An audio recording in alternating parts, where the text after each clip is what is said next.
In this year of 2014, two of the biggest Android smartphone manufacturers are going head-to-head with their biggest flagships of the year. HTC with the all-new HTC One M8 and Samsung with the Samsung Galaxy S5. I already reviewed the HTC One M8, gave it a really solid review, really like that device, but there's still one phone that is yet to be unboxed and reviewed by me, and I have it in my hands right here, and it's time. Hey there everyone, how are you doing? Joe Marin here for Mobile Cup of Joe, and in this video here today I'm going to be unboxing the Samsung Galaxy S5 on AT&T. Without further ado, because this phone really needs no introduction whatsoever, let's go ahead and dive in and see how Samsung plans to take on the HTC One M8. All this and more starting right now on MCOJ, but guys, before we go any further, please go ahead and grab that coffee cup, fill it up, bring it over, and sit on down. Take a swig from your Mobile Cup of Joe.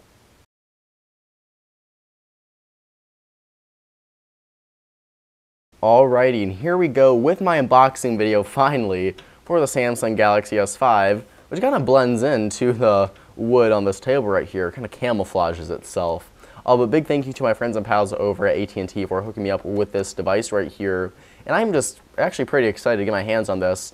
When it was announced, I really wasn't sure how to feel about it, but the more I look at this box, the more I'm excited for it, because the Galaxy S4 of last year was honestly probably my favorite smartphone from 2013, so I am very curious to see how the S5 does stack up. In the box, very kind of basic now Samsung design. We have a Samsung Galaxy S5 with this fake cardboard wood design right here, and a nice little 5 right there. And going on to the back, we do have listed specifications, which is always very nice for these unboxings. A 4G LTE, we have a smart remote with our UI IR blaster, 5.1-inch Full HD AMOLED display, 2.5 GHz, quad-core Snapdragon 800 CPU, 16-megapixel rear-facing ISO camera, 2-megapixel front camera. We have a S Health heart monitor on here, and we have Android 4.4 KitKat. Let's go ahead and slide this off, and it looks like we actually don't have the top for the box. Not sure if that's how it's supposed to be, or if our PR contact at AT&T just kind of forgot to put that on there. But it does not matter. There is the phone right there. That is the Samsung Galaxy S5. Go ahead and set that down for a bit to go ahead and see what else is included with our box right here. And open this flap up. If I can open it up, maybe. We do have our USB, full USB to USB 3.0 right here for faster charging than the older micro USB. So that's always very cool to see. And looks like we even have included earbuds on here, which you really don't see all that often, really, especially in carrier versions of handsets. We see earbuds quite frequently in the manufacturer or the unlocked versions of the devices, but very rarely do we get these in the carrier variants from like AT&T or Verizon or Sprint or something. So that's a very cool thing to see in this box. We have the AC wall outlet adapter right there. All of this you can see in that white Samsung look right there.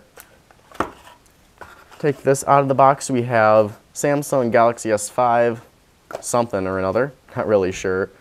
S switch, so basically like Motorola's Migrate, where you can take all the content from your old device and switch it to the S5, which is very cool to see. And then we just have a quick start guide for the Samsung Galaxy S5, all keeping with that kind of wood look right there. But kick that out of the way, here is the Samsung Galaxy S5. Let's go and take a little look-see around the phone. A 5.1-inch display right here. At the bottom we do have our home button, and you can kind of see in the light we do have our back button, capacitive back button to the right. And on the left-hand side, rather than a menu button, we have a recent applications button to kind of put a stronger push and stronger idea on multitasking. At the top we have our Samsung logo, our speaker, light sensors, and our front-facing camera. Going up top we do have our 3.5mm headset jack. We have our Qualcomm logo right there, and then the IR blaster located right there next to a noise-canceling microphone. Going on to the right-hand side, we do have our power/lock button, and you can kind of see that fake metal plastic right there, kind of really glimmering and shining in the light of the umbrella light I've got. Going on to the left-hand side with more of that shining, we do have our volume rocker placed right there.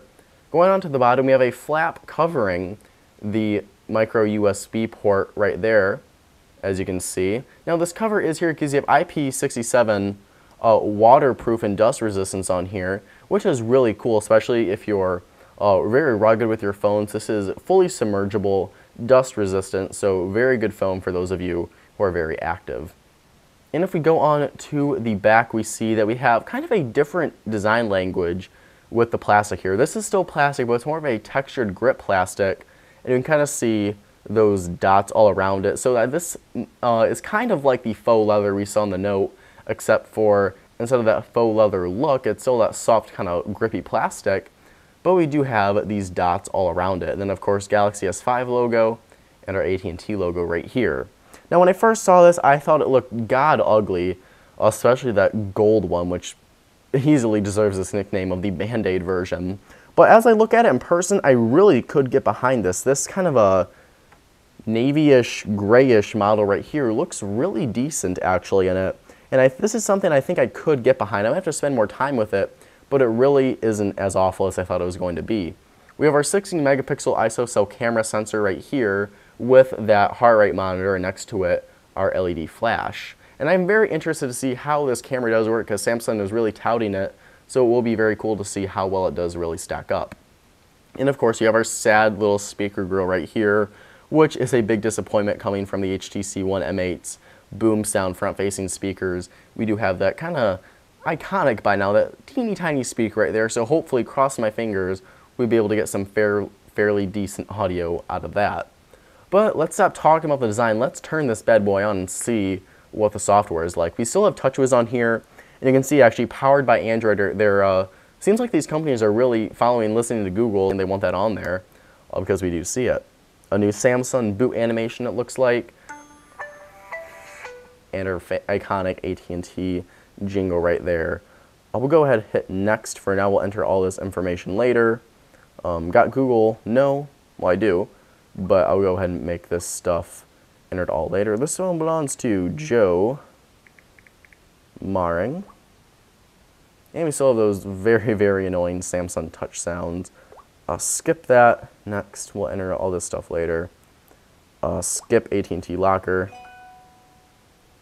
And here we go. This is the Samsung Galaxy S5. Go ahead and turn down that brightness real quick just so it's not blaring in your face. This is the Samsung Galaxy S5. We still have TouchWiz on here, but you can see it does look a bit different. That's because Samsung has updated it a bit. And you can see it kind of is reminiscent of the Google Now launcher with the application drawer, in the sense that if we touch it, we don't have an option for the widgets like we normally do at the top. It's just our applications in here, which is something I did notice, and I didn't really see anyone touch on it, but I found it kind of interesting. And if we do hold down on a bare part of the screen, we have a very Google Now launcher reminiscent experience with wallpapers, widgets, and home screen settings. And if we hit widgets, we do have a, again, very similar layout to Google's launcher in the Nexus 5 right there, which I do really like. I think it makes it look cleaner, and I do like that design language. And I have seen right here that we can say OK Google, right from that widget to launch Google Now. So if I say OK Google, it is launching it right there, which is very cool. I didn't, again, see any real sites or videos cover that, but I noticed that it said the OK Google thing right there, and it's launching again. So kind of like the Nexus 5 right there, you know, when the screen is on, you're at the home screen, you can say that, which is very cool. I wonder if it's going to do it if I'm on this page. OK Google. OK Google. So it does look like it is exclusive to whatever page that widget is on, but again, still a very cool feature. Let's go ahead and hop into our settings real quick just to see what version of Android exactly we're running on here. And you can see the settings are very different as well. We have quick settings right here, network connections, connect and share, all in this kind of circular design language. Let's go ahead and hop into About Device. Android version 4.2.2 KitKat right here. Go ahead and hold it down. Hold it down maybe for the little Easter egg. It's not going to work, but whatever. So we do have 4.4.2 for the latest version of Android, give for 4.4.3. Hop into the camera application, see how this is looking. Nice clean interface, again, more with the kind of circular design. If we go ahead and go to settings, we've got all of our settings right here: picture size, burst shot, picture stabilization, face detection, all those fun things. If we go to mode, we have a kind of a cleaner layout right here for your different shooting modes, and it's kind of reminiscent of that of Windows Phone 8, where you have your lenses right here, and you can click on the download thing to hop into, except Samsung's store for downloading kind of extra lenses or shooting modes for the camera.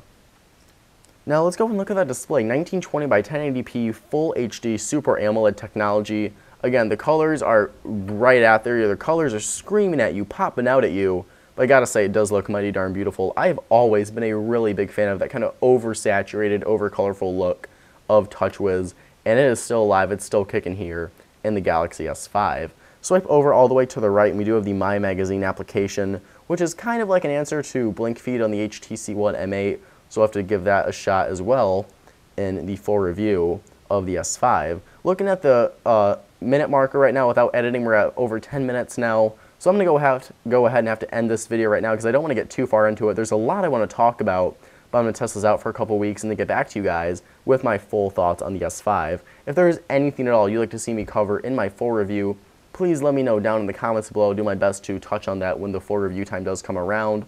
And if you like the video, make sure you go ahead and hit the like button if you like it. And to stay in touch some more, ask me more questions, follow Mobile Cup of Joe on Twitter, where it is at Mobile Cup of Joe. Follow me personally on Twitter as well, where I am at JoeMarin1. Make sure you hit that subscribe button to never miss an episode of MCOJ. That's all the time I have. Thank you guys so much for watching. Have a wonderful day, and I'll catch you guys in the next video. Bye-bye. Below if you want to check it out, but we now have the successor to 2013's one. Okay, everyone, how are you doing? Joe Marin here for MobileCupOfJoe.com. Not .com, because the website's down. Son of a crap ball. Biggest and baddest flagships, the companies. Nope, that sounds weird. They're very big. Gonna be one of the biggest Android devices of the year. Crap, my phone went off. God dang it. Okay, let's try that again.